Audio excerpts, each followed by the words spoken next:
Hi, this is C A Brijan SRT. Do you know, जो आप cash withdraw करते हो बैंक से, पोस्ट ऑफिस से, आपको उस पर टैक्स पे करना पड़ता है 2%, 5%, एज द केस में भी। कौन पैसा काटता है मेरा? बैंक वाले।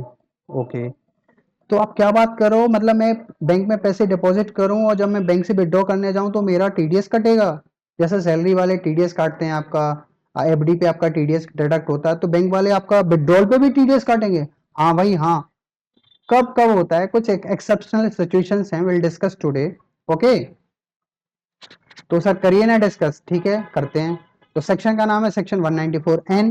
ये कब एप्लीकेबल होगा? ये भाई एप्लीकेबल होगा तब जब आपने कैश विड्रॉ किया होगा बैंक से 1 करोड़ से ऊपर। ओके, मैं तो इतना करते ही नहीं हूँ।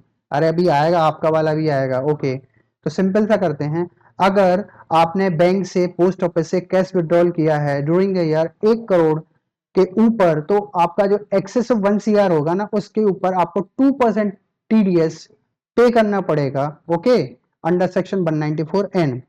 दूसरी सिचुएशन, ये बहुत इंपॉर्टेंट सिचुएशन है। अगर आपने पिछले 3 सालों के इनकम टैक्स के return up to due date तक फाइल नहीं किए हैं, ओके, तो इस सिचुएशन में अगर आप कैश विड्रॉल करते हो 20 लाख से ऊपर, तो आपको 2% टीडीएस पे करना पड़ेगा अंडर सेक्शन 194N। और ये और मुश्किल हो जाएगा अगर ये कैश विड्रॉवल 1 CR के ऊपर है, तो उस सिचुएशन में 5% टीडीएस आपको पे करना पड़ जाएगा।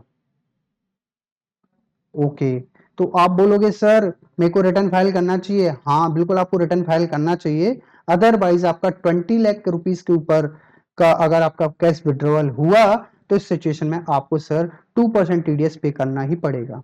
ठीक है, और ये मुश्किल तब और होगा जब आपका ये कैश विड्रॉवल 1 करोड़ के ऊपर हो जाएगा, तो ये रेट 5% हो जाएगी।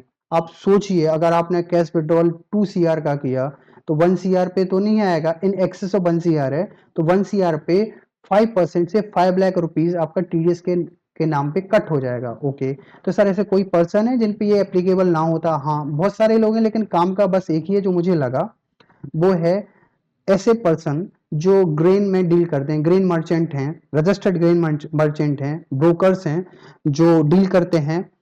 तो इनको जो किसानों को पैसा पे करना होता है, तो किसानों को नगद में पैसा बहुत बारी पे करना होता है, तो वो अगर कैश विड्रॉल करेंगे तो उनका चलेगा, लेकिन आपका नहीं चलेगा। तो सिंपल मैं क्रक्स बोलता हूँ, अगर आप नॉन फाइलर हो, आपने पिछले 3 सालों के इनकम टैक्स के रिटर्न फाइल नहीं किए हैं, उस सिचुएशन में आपका 20 लाख रुपीज के ऊपर जो भी विड्रॉल करते हो उस पर आपको 2% टीडीएस पे करना पड़ेगा, और 1 करोड़ के ऊपर अगर कैश विड्रॉल हो जाता है तो उस सिचुएशन में 5% टीडीएस पे करना पड़ेगा। अगर आप return time to time file करते हो तो आपके लिए बहुत सिंपल सा है, 1 करोड़ के ऊपर जो भी कैश विड्रॉल करते हो आपको उस पर 2% टीडीएस पे करना पड़ेगा। तो आज के लिए इतना, मिलते हैं नेक्स्ट वीडियो में। Thank you.